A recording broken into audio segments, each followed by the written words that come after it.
Jan Brown will also be our guest on the next show. Well, our guest today is Chris Hillman, the leader of the Desert Rose Band. I think he knows this. I've been in awe of him for so many years. Yeah. He is such a terrific singer and songwriter and has done so much historically for music. That's true. And this is the latest effort by the Desert Rose Band called Pages of Life, which is selling real well. As a matter of fact, we have a little clip here from their latest album, and Another Lifetime is the name. Watch. In another lifetime, in another day, if I say what's on my mind, you love me anyway. Please say hello to Chris Hillman of the Desert Rose Band.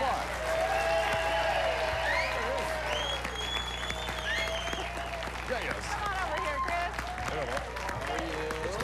Good to see you. It's been a while. Thank you.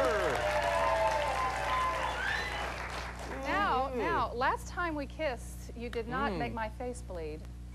New beard. Oh, yeah. New beard. Have you had a lot of attention over the new look? Yeah, they say you've lost a lot of weight and things like that, which I have, but you see, we didn't work for 2 months in November and December, and I lost the razor and sort of that rugged look. This is cash, right? Real cash. Yeah. Well, it looks good. You know, I'm going to lose this beard, I think, in a couple of days. No. See, I was curious because when somebody who's in the limelight, like yourself, an entertainer, changes his appearance, do you ask for advice like from managers and booking agents and record companies? Charlie. I mean, seriously, there are people who would do that, you know? There's a sort of a service that's popped up in the business in the last 20 years, like image consultants, and it scares me when somebody is an image consultant, you know, because we didn't have that back in the old 60s and the Birds and stuff, but boy, that's scary. Somebody comes along and says, I think you should get a mohawk and get Current. And get, no purple lipstick, because then everybody will, you know, do this and that. So you gotta follow your heart here. So. Hey, actually, you were on our show earlier in the week because you were part of the tribute to Roy Orbison. Yeah, I sent you a personal message. Young lady taped us in Los Angeles. That was Saturday night, last Saturday night. I said, "Hi, Charlie, Lorian," but we didn't see folks, they didn't show. I'm gonna go. I'll go look for it. We didn't know it was here. We'd have shown it. Yes. I know. Yes. But we had a great time. The benefit Barbara Orbison, Roy's widow, puts on for homeless people, and a lot of real good stars were out there. Of course, in country music, Emmylou Harrison, Ricky Skaggs, Larry Gatlin. Bunch of them were there. Was that kind of an honor to be asked to appear? Yes, absolutely. Yeah. And it gives me an opportunity to play with my old friends, the Birds. So David Crosby, Roger McGuinn. So that was fun. And we had a special guest come in. Bob Dylan sat in with us and played, so that was real nice. Speaking of the Birds, aren't you guys eligible for the Rock and Roll Hall of Fame this year? We're eligible in 1990, yeah.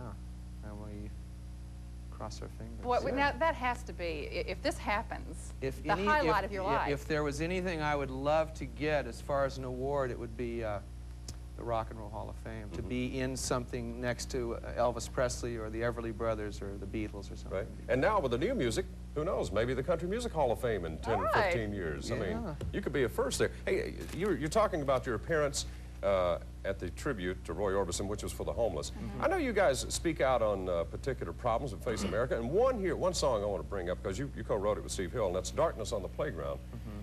Do you try to be socially conscious with your music, or sometimes when a thought hits you, you say, well, we've got to talk about this? This deals with drugs and kids. Well, this particular time, we don't try and write protest songs per se, but this particular subject hit home. I'm a father. I have 2 children, small children.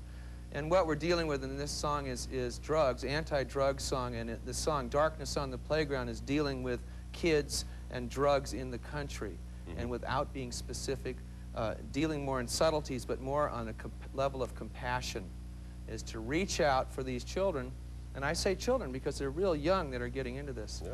And it's not just the drugs, it's the general apathy in the country with kids where I don't care. And, you know, I don't care, what do I have to live for? And that's what we have to steer them away from.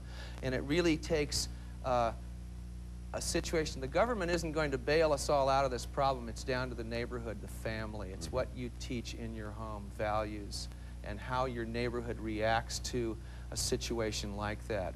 And if you have a situation, then everybody get together and work it out and and awareness and education will triumph. I admire your ability to put in a song. Well, you have a couple of small kids, so you know Yeah, what sure. he's Everybody's talking concerned about Anybody that has children or knows children, or if you're an aunt or uncle, I mean, this is a problem, and along with a lot, we can fix them. We can fix any problem that we have in this country. It's a great country. We're going to survive. The human race will survive. Everything will be fine, but we have to constantly work at it. Well, now, you know kids hate to be preached to. Yeah. How do you do this in your song without looking like, you know, you're I an know. adult That's telling the them? tough part. You don't want to get on the soapbox, and whenever you say don't do this, of course, what are they going to do? They're going to do that. Educating kids really at a young age, and trying, all you can do is you can give them values in the home, and when they're leaving your house, you pray to God everything works out, everything you've taught them. But Sure. to listen to your children and love them. Listen to them. They're human beings. They're little adults almost, and you have to just You sort have to read through them a little yeah, bit, you know. I mean, you've got Sure. young ones, and it's tough. Oh, I know it is. No guarantees. We can just try. Right. Have you always been this philosophical? You really are, and it's No, good. I wrote all this down in the back room. No, you And didn't. he's memorized it now. No, I think it's very Well, you interesting. know, a lot of people have termed the Desert Rose Band as the band of the 90s. Oh, So yeah. I know you guys are entering into this new decade. I mean, just full of vigor and a lot of great music. And you've got a good group together. You really do. Oh, I'm real happy. This is the best band I've ever been in as far as people and professionalism, and we're lucky. We're glad to be doing this, and we don't really take it for granted. We work real hard. Yeah. at That is nice to hear. We're glad you're doing it It's a too. pleasure Pages to of be able Life, to do the it. new album from the Desert Rose Band. If you get a chance to pick it up, you'll enjoy the music. And Chris, good luck with the Birds and the Desert Rose Band. Thank you. Thanks in for being Belfast here. Next. My You bet. pleasure. We got to go, folks. We'll see you tomorrow. So long.